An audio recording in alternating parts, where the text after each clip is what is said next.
जय श्री कृष्णा। प्रणाम भक्तजनों। आज मैं मार्गशीर्ष मास महात्म्य की अध्याय 20 की कथा लेकर आई हूँ। कल के अध्याय में हमने दशमी और एकादशी के व्रत की विधि का वर्णन सुना था। आज हम यह जानेंगे कि द्वादशी तिथि की विधि क्या होती है, द्वादशी के दिन क्या करना चाहिए। आइए हम कथा की शुरुआत करते हैं। भगवान विष्णु के भक्तों को द्वादशी के दिन पूर्व वर्णित 10 वस्तुओं से दूर रहना चाहिए, जिनमें पराया भोजन, मधु यानी कि शहद या मदिरा, इनसे दूर रहना चाहिए।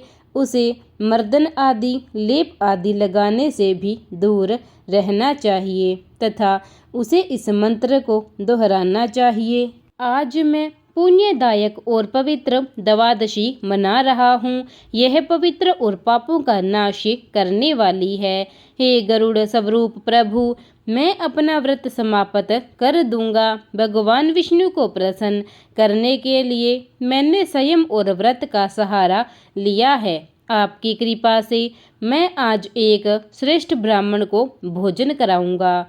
वर्ष पूरा होने तक इसी विधि से व्रत करना चाहिए। वर्ष पूरा होने पर बुद्धिमान भक्त को उद्यापन करना चाहिए। स्मरण रहे कि व्रत का उद्यापन आरंभ, मध्य तथा अंत में भी होता है। जो उद्यापन नहीं करता है वह अंधा तथा कोढ़ी हो जाता है।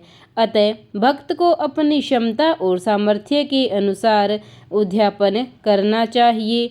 यह मार्गशीर्ष मास के शुक्ल पक्ष में 12 ब्राह्मणों को आमंत्रित करके किया जाता है, जो इस विधि में विशेषज्ञ होते हैं। 13वें आचार्य होने चाहिए, जो कि विधि के विशेषज्ञ भी होते हैं। उन्हें उनकी पत्नी के साथ आमंत्रित किया जाना चाहिए। व्रत के पालनकर्ता को पवित्र स्नान करना चाहिए। उसे शरीर और मन से शुद्ध होना चाहिए। उसे श्रद्धा रखनी चाहिए। उसे अपनी इंद्रियों पर विजय प्राप्त करनी चाहिए। उसे आचार्य और अन्य लोगों के पैर धोने चाहिए और उन्हें अर्घ्य, वस्त्र आदि देकर उनका सम्मान करना चाहिए। आचार्य फिर एक चक्र, कमल या सर्वोत्तभद्र के आकार का एक रहस्यमय चित्र बनाते हैं, जिस पर चमकीले रंग के पाउडर लगे होते हैं। वे वहाँ एक बर्तन रखते हैं जिस पर सफ़ेद कपड़ा लगा होता है। यह पानी, कपूर और काले घृत से सुगंधित होना चाहिए। बर्तन में 5 विभिन्न प्रकार के कीमती पत्थर और 5 कोमल अंकुर डाले जाते हैं। तांबे के बर्तन को लाल कपड़े से लपेटा जाता है और उसके चारों ओर फूलों की माला भी डाली जाती है। फिर इसे मंडल रहस्यमय चित्र पर रखा जाता है। हे राजन, इसके ऊपर लक्ष्मी नारायण की मूर्ति स्थापित करनी चाहिए। मूर्ति एक कार्श लगभग आधा औस वजन के सोने से बनी होनी चाहिए। इसमें वाहन और हथियार भी होने चाहिए। इसकी ऊंचाई 4 अंगुल होनी चाहिए या इसे अपनी क्षमता के अनुसार बनाया जा सकता है, लेकिन इसमें कोई वित्तीय धोखाधड़ी शामिल नहीं होनी चाहिए। फिर मूर्ति को मंडल में स्थापित करें।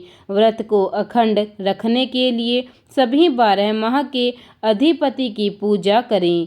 आचार्य को मंडल के पूर्व में एक भव्य तथा शुभ शंख स्थापित करें। हे पांजन्य, पूर्व काल में आप समुद्र से उत्पन्न हुए थे तथा भगवान विष्णु ने आपको अपने हाथों में धारण किया था। आपको सभी देवताओं ने उत्पन्न किया था।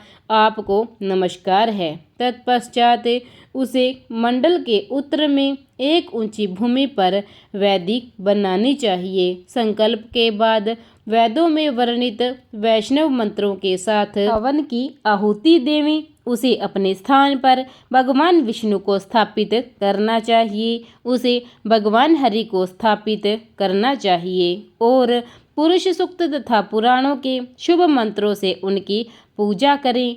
अनेक प्रकार के मिष्ठान नैवेद्य के रूप में अर्पित करें। धूप दीप तथा अन्य नैवेद्य अर्पित करने के पश्चात नीराजन संस्कार करें। यक्षकर्दम, कपूर, अगरबत्ती, कस्तूरी और कंकोल एक प्रकार का पौधा है जिसके फल में मोम जैसा सुगंध होता है। उसके मिश्रण से पूजा करने के बाद उसे कल्याण के लिए शुभ मंत्रों का उच्चारण करते हुए ब्राह्मणों के साथ परिक्रमा करें। फिर हे राजन साष्टांग प्रणाम करें। इसके बाद ब्राह्मणों को जप करना चाहिए। सबसे पहले आचार्य जप करें, उसके बाद कर्म से अन्य जप करें। जप के लिए सूक्त है पवमानीय, मधु सूक्त और मंडल ब्राह्मण। जप के अंत में उसे भगवान विष्णु को सहायक वस्तुओं सहित कलश पर स्थापित करें। सूर्योदय के समय हवन को विधि पूर्वक संपन्न करें। सबसे पहले कलश स्थापित करें। विधि पूर्वक पूजन के बाद भगवान की स्तुति करें। तत्पश्चात आवश्यक चरु के साथ होम करें। यज्ञ की अग्नि प्रज्वलित करें तथा अग्नि से संबंधित अनुष्ठान गृह सूत्र में बताए गए तरीके से करें। भक्त को 2 प्रकार के चारू बनाने चाहिए, अर्थात दूध की खीर और वैष्णव चारू। तत्पश्चात कर्माकांड की सिद्धि के लिए घी में भिगोई हुई पलाश की एक बांस की टहनी इंद्र विष्णु मंत्र का उच्चारण करते हुए अग्नि में समर्पित करें। तत्पश्चात 4 बार घी लेकर उत्तम आहुति देवें। होम की संख्या 101 होनी चाहिए। तिल के बीजों से आहुति देने की संख्या दुगनी होनी चाहिए। वैष्णव होम के बाद उसे गृह यज्ञ आरंभ करना चाहिए। यज्ञ की टहनियों से चहुर होम करना चाहिए। तत्पश्चात तिल के बीजों से होम करें। दोनों ही अवसरों पर स्वास्ति वाचन कल्याण के लिए पवित्र मंत्र का पाठ करके पूजन करें। तत्पश्चात भक्त को चाहिए कि वह ऋत्विकों को गौ आदि दान तथा धन आदि देवें। भगवान की प्रसन्नता के लिए ब्राह्मण को दान दिया जाता है। एक दुधारू गाय और या फिर एक शानदार बैल भी अर्पित कर सकते हैं। उसके बाद ब्राह्मणों को 13 पद भूमि के भूखंड देने चाहिए। उसे आचार्य और उसकी पत्नी को वस्त्र भेंट करके संतुष्ट करना चाहिए। जब व्रत का पारण किया जाता है तो उसे रात में और अधिक दान करना चाहिए। अपने सगे संबंधियों को उनकी पसंद का भोजन देना चाहिए। फिर उसे पूरा बर्तन आचार्य को दान के साथ देना चाहिए।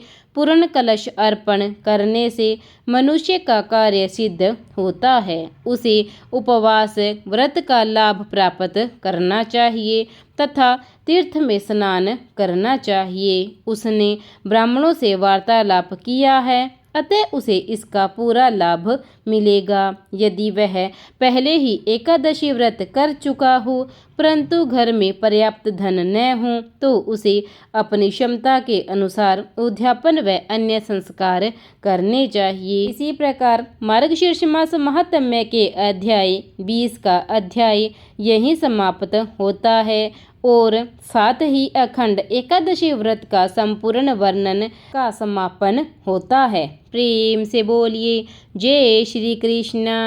विष्णु महाराज की जय।